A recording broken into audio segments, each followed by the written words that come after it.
Oh my god, hey, just a really quick video for me today to talk about what is going on at Waitress. So, strange things have been happening at Waitress for the past 24 hours. Katharine McPhee is out of the show, she is not in this week, and Sarah O'Connor, the understudy, has been going on as Jenna to rave reviews on Twitter, really great reviews of her performance. And then David Hunter, the other night, tweeted abruptly, he said, "If I were you, I'd come see Waitress tomorrow, don't say I didn't warn you." And Lucie Jones appeared on the cast list the next day. Now, some backstory to this. Lucie Jones is slated to be taking over the role of Jenna in the London production. Everyone's known this for a while, even though nothing has been said, because her face has been appearing in the promotional materials for the Broadway production in New York. She has done a photo shoot for the show, and everyone's been tweeting her. She hasn't been presumably allowed to say anything because she hasn't addressed any of this, but she has now appeared in the West End version of the show, and they still have not said anything. They still haven't announced. People are a bit up in arms about how she's been treated, about how the understudies have been treated in this. There has even been leaked promotional material about some future casting that might be happening in the show that states she is already performing in the show.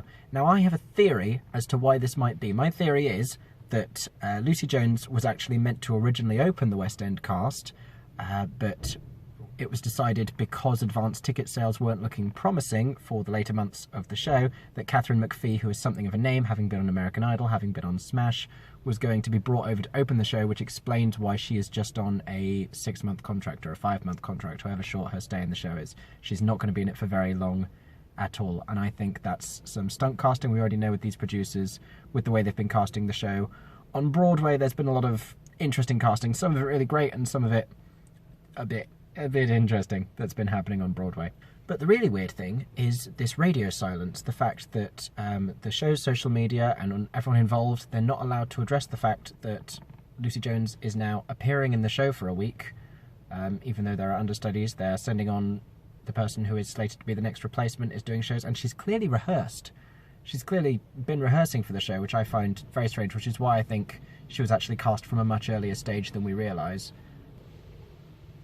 The question is whether this has anything to do with the long-term sales of the show being what they are. If you don't know, the show is not selling particularly well. There are a lot of deals for it out on various ticket websites where you can get ticket upgrades. If you buy any balcony seat, you're getting an automatic upgrade.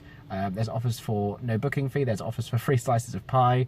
They're offering cameo performances to people who come to the Waitress karaoke, which they're doing on nights that it's not selling as well.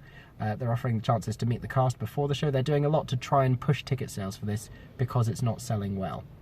So is Lucie Jones going on this week just because they would rather have more of a West End name go on than an understudy? Are they worried about that?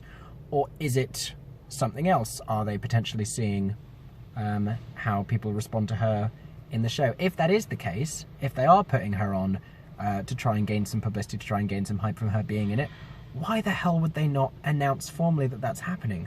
Why is it only through West End understudies and it only through David Hunter and some people who happened to be at the show? If she hadn't been photographed in the curtain call, would we even know this was happening?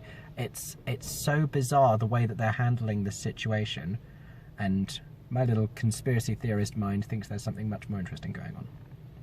Also, to do with the ticket sales, I had always wondered why they weren't doing a rush or a lottery with Today Tix from the beginning, and as it turns out, they had to push for Today Tix to actually have a rush of the show because they weren't that keen to do it for whatever reason of financial implications for them. But all we know at the moment is that the show is in really dire straits, and a lot of people on Twitter seem to think it might actually be closing soon. So I don't know if what we're seeing at the moment is the producers trying to make last-minute decisions to try and save the show. We will have to wait and see what happens.